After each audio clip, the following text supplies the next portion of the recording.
Il y a un visage de la pauvreté qui surprend particulièrement en 2009, quand la maladie appauvrit. L'histoire qu'on vous raconte, c'est l'histoire de Marie-Hélène Dubé. C'est une jeune femme de 38 ans qui, en 5 ans, a été atteinte 3 fois par le cancer, a dû être traitée pour ça. Se présente à l'assurance-emploi pour obtenir ses prestations. Oups, mauvaise surprise, on en a seulement pour 15 semaines. On l'a avec nous, Mme Dubé. Et on a également Régent Daigneault, qui est coordonnateur à la Société canadienne du cancer. Bonsoir à vous deux. Bonsoir. Bonsoir. Je vais d'abord parler à Mme Dubé. Mme Dubé, quelle est la situation? Vous apprenez que vous avez un cancer, vous allez pour avoir vos chèques d'assurance-emploi, puis c'est comme ça, on dit non, ça va être juste 15 semaines. Oui, c'est exactement ça. C'est à ce moment-là qu'on apprend qu'on n'aura que 15 semaines à 55 de notre salaire. Ça veut dire que c'est un coût financier difficile pour vous à ce moment-là? Oui, c'est un coût financier énorme. Puis, dans mon cas aussi, ce qui est difficile, c'est que j'ai vécu ça 3 fois en ligne. Donc, peut-être si on vit ça juste une fois, on peut, s'en sortir. Évidemment, c'est pas facile, là, mais quand ça récidive et que ça revient plusieurs fois, là, ça devient catastrophique à ce moment-là.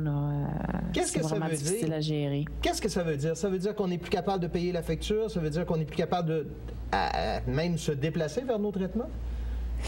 Ça veut dire qu'on a beaucoup de misère. Ça veut dire qu'on a beaucoup d'amis qui nous aident. Moi, j'ai eu des gens extraordinaires qui m'ont aidé, qui ont dû m'aider financièrement. J'ai eu cette chance-là d'être entourée à ce niveau-là, mais si j'avais pas eu toute cette aide-là, effectivement, j'aurais eu d'énormes problèmes. Parce que tout coûte cher, hein? Les gens voient pas souvent les coûts associés à la maladie. Il faut se déplacer de façon constante à l'hôpital avec des frais de stationnement parfois exorbitants.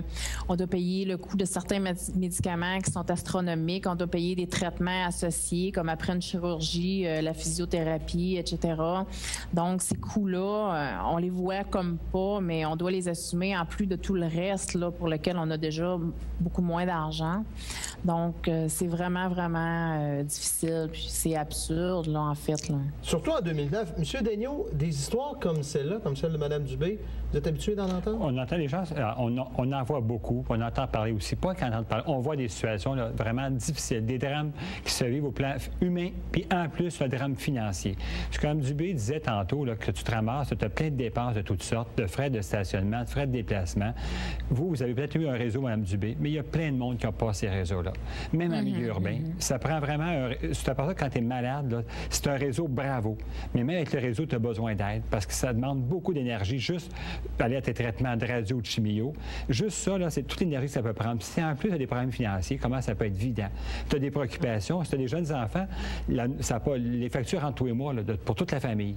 Donc, l'impact que ça peut avoir pour la famille. Puis au Québec, souvent, on va être notre région de Québec, je veux dire Appalaches, il y a comme deux mondes. Aussitôt qu'on sort comme de Québec, on va en région. Les gens, il y a beaucoup de travailleurs autonomes à petit salaire. Et du jour au lendemain, comme vous dites, ils tombent à 55 de salaire, mais il y a toutes les dépenses associées à la maladie. Les médicaments, les soins de santé, c'est énorme. Il se vit des drames, pour plusieurs familles, il se vit des gros drames. Il y a des gens qui hypothèquent leur maison. Là. Madame Dubé, vous avez lancé une pétition sur le web. Il y a des gens qui vous témoignent. Quel genre d'histoire que vous entendez, que vous lisez là, sur votre site web?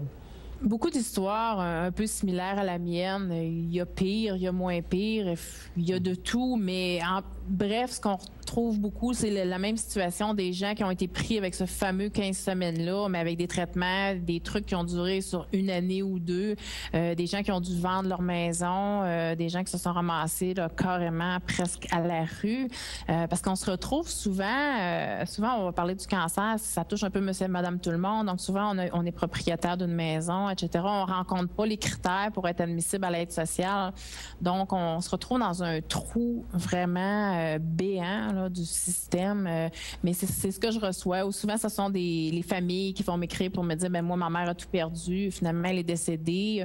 Je reçois beaucoup de témoignages aussi comme ça, de gens qui me disent, ben je vais vous aider parce que justement, moi, j'ai vu comment elle a eu de la difficulté jusqu'à la fin de ses jours, les emprunts, les hypothèques. Moi aussi, je suis endettée, là. Écoutez, j'ai une marge de crédit, mais je l'utilise quotidiennement presque, là. Donc, on se ramasse à la fin de tout ça, puis on a soit d'énormes dettes, soit on a tout perdu. Puis si vous regardez une personne qui est malade aujourd'hui, puis qui malheureusement doit vendre sa maison dans le contexte économique dans lequel on est, pouvez-vous imaginer que cette personne-là sera en mesure un jour de racheter ou de vraiment se rebâtir, ou quelqu'un qui sort ses REER parce qu'il est vraiment mal pris? Il n'y arrivera pas, puis il va hypothéquer sa retraite, ça va hypothéquer, ça fait énormément de dommages collatéraux, hein, comme on dit, les enfants, les conjoints, etc., la famille, c'est assez épouvantable. Puis comme je dis, on est malade, dans la majorité des cas, ça va être temporaire. Donc après ça, on va recotiser à l'assurance emploi. On a cotisé plusieurs années avant. Ne demandez pas la charité, là. Il y a un illogisme là, dans tout ça, là. Comment ça se fait qu'on n'entend pas parler de ça? Bon, le cas de Mme Dubé, il est médiatisé parce qu'elle a lancé sa pétition sur le web, mais comment ça se fait qu'on n'entend pas ça? À chaque jour, des histoires de gens qui s'appauvrissent à cause de la maladie, à cause du cancer. Les gens ont comme une fierté. On ne veut pas parler de ces problèmes-là souvent.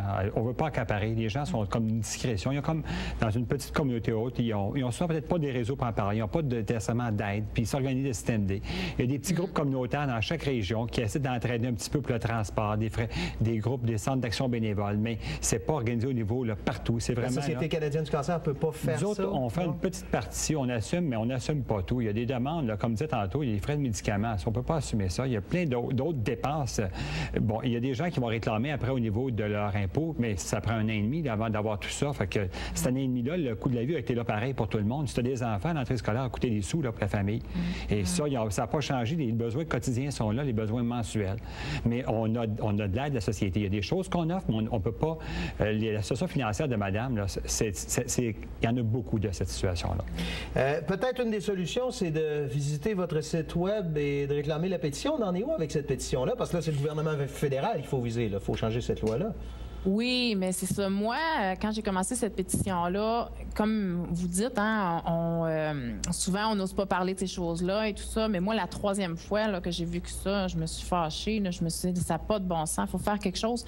Puis, j'ai décidé de retrouver l'historique de la loi. La loi n'a pas été amendée. En fait, ils ont mis les prestations de maladie en 1971. Ça a été instauré et ça n'a jamais été modifié depuis. Donc, ce n'est plus du tout à jour. Donc, moi, j'ai décidé à ce moment-là, je me suis dit, ça n'a pas de bon sens, il faut amender ça. On a amendé tout le reste pour plein de trucs. On a donné des 50 semaines pour les congés de maternité. Tout ça, c'est magnifique. Je ne veux pas enlever ça du tout à personne. Mais sauf que là, le côté maladie, à un moment donné, il va falloir que ça suive. En 71, les gens, le taux de survie était beaucoup moins élevé. Maintenant, les gens survivent. Donc, moi, j'ai parti cette pétition-là. J'en suis rendue à 50 000 signatures, ce dont je suis très fière présentement. Ça va continuer durant les mois à venir aussi. J'encourage tous les gens à diffuser, à informer, à signer. L'important de mentionner, c'est que ça doit être signé papier. Donc, quand les gens vont sur le site, ils doivent télécharger la pétition, ce qui est très facile. Ils impriment le nombre de formulaires qu'ils veulent, me retournent ça par la poste après. Comme je vous dis, j'en ai déjà 50 000 signatures papier dans les mains que j'ai déposées. Ils sont au bureau du député. Puis, avec tout ce que j'ai en circulation, là, on peut estimer que c'est quand même beaucoup plus. Et actuellement, je suis en train de travailler, parce que c'est une loi fédérale, donc je suis en train de travailler aussi à instaurer ça dans les autres provinces, parce que ça touche tous les Canadiens, finalement, là, ces mesures-là. Le cancer est partout. Donc, je travaille très fort pour faire avancer la cause. Puis, parce que je trouve que ça n'a pas de sens. Personnellement, à moi, ça m'apportera rien, là, sinon un sentiment d'accomplissement, d'avoir accompli quelque chose, parce que mes prestations, moi, en fait, sont terminées depuis le mois de mars. J'aurais jamais de rétroactivité sur ça. C'est pas ça que je vise. Mais je me dis, si je peux aider à améliorer le sort de milliers d'autres personnes qui se retrouvent dans cette situation-là, et éventuellement, si moi aussi, un jour, ça m'arrive encore dans les années à venir, bien, j'espère être moins mal pris là, que je le suis actuellement. Puis j'espère que ce sera la même chose aussi pour toutes les personnes malades. Puis vous savez, on parle beaucoup du cancer, évidemment, mais il y a d'autres maladies aussi graves qui vont être invalidantes de longue durée. Là, alors, la façon de faire, c'est de se rendre sur votre site Internet. Madame Dubé, merci beaucoup et continuez votre travail. Bien, je vous remercie, ça me fait plaisir. Madame Dubé. Monsieur Daigneault, merci, puis c'est à souhaiter que ça puisse faire changer les choses. Effectivement. Au revoir. Bonne fin de journée.